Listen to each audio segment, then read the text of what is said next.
เอาทักทายสบายดีสู่ทุกคนเนาะวันนี้จะพาทุกคนมาเลาะบรรยากาศวัดข่อยตอนกลางคืนเนาะทุกคนเนาะเบิ่งบรรยากาศตอนกลางคืนว่าจะเป็นอะไรในวัดเขาดีเนาะนี่ตอนนี้กำลังย่างขึ้นทุกคนเลยนี่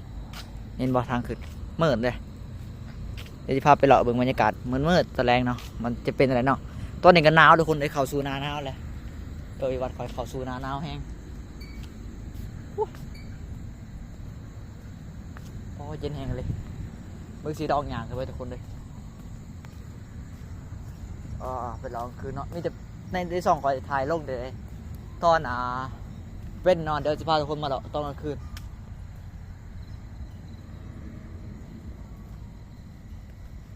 ตอนนี้ก็ประมาณ8 โมงทุกคนเลยเดี๋ยวอยากหลอกขึ้นไปเลยเห็นอยู่บ่หนาทุกคนเห็นหนาเขาอยู่บ่คือจีเห็นเนาะเปิดแฟลชใส่อยู่โอ้เสียวเดี๋ยวไปทุกคนเห็นอยู่บ่มืดแห้งอีกได้นี่ดินี่ก็อย่างไปหนาวแห้งทุกคนจะใส่รองนี่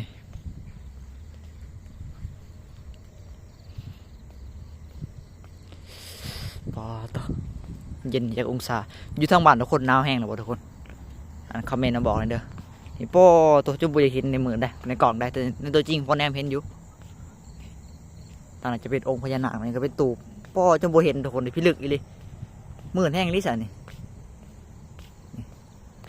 ดอกไฟเนาะนี่ท่านนี่พญานาคทุกคนเห็นหมดในกล่องมืดตื้อๆเลยทุกคนนี่นะเห็นแต่เกิดค่อย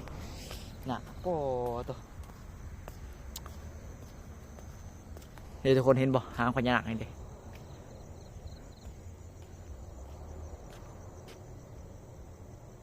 นี่ไปยังเฮ้ยหนาวเด้อันนี้ก็มืดพิลึกไปยัง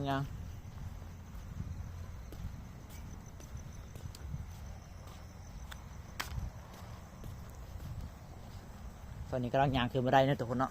ย่างขึ้นไปตั้งภายในเพิ่นนี่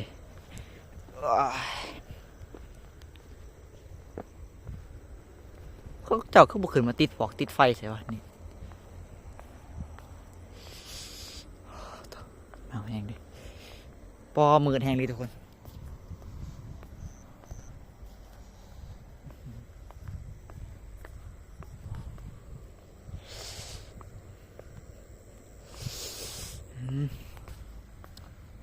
เห็นทางเห็นยังต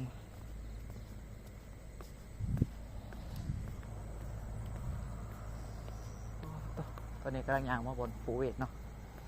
นี่ทุกคนเห็นอยู่ปะบนซีดวัดเพิ่นอยู่นี่บนภูเวท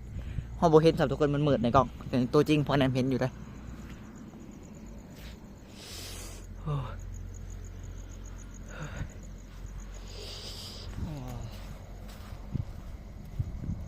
วันนี้ทุกคนมันหนาวเย็นเลยอย่าไปตูบเนาะกำลังย่างไปโอ้ตัวมืดแห้งรีบัดค่อยมีไฟมียังกับพอทนอยู่เนาะเห็นบ่มีเลยตอนนี้กำลังย่างไปบนพาซิวารีเด้อนี่จะถ่ายแบบเรียวๆไปเลยบริตัดนะคลิปนี้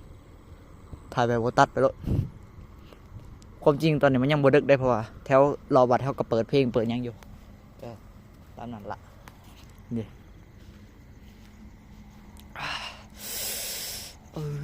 ตัวหนาวเกิน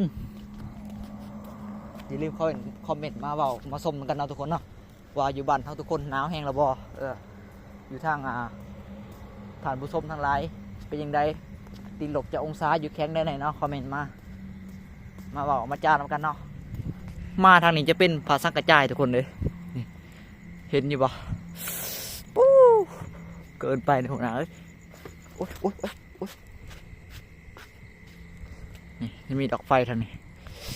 เฮ้ยมีเรื่องมาผู้เดียวนะทุกคนถ่ายแบบสดๆไลฟ์สดเลยนะคิงเอาแบบไลฟ์สดโปรดนี่ตอนนี้กำลังย่างเข้าสู่ประตูคง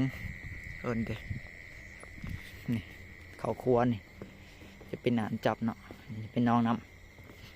โอ้ทางบนนี้เป็นไฟนะโว้ปอโตนี่จะเป็นหนทางเนาะทางเข้ามานะมืดแห้งเห็นดอกไฟอยู่สว่างสวยนั่นนะไปทุกคนย่างต่อ เครื่องแบตได้กินได้ใส่ไฟใส่แฟลชในโทรศัพท์ไปโอ้ยเป็นอย่างเห็นทางตอนนี้กำลังมาบ่อนอุปขุดเนาะเดี๋ยวสิบขอถ่ายทุกคนเบิ่งเพราะว่าหนาวแห้งเดี๋ยวสิยางไปเลยทางนี้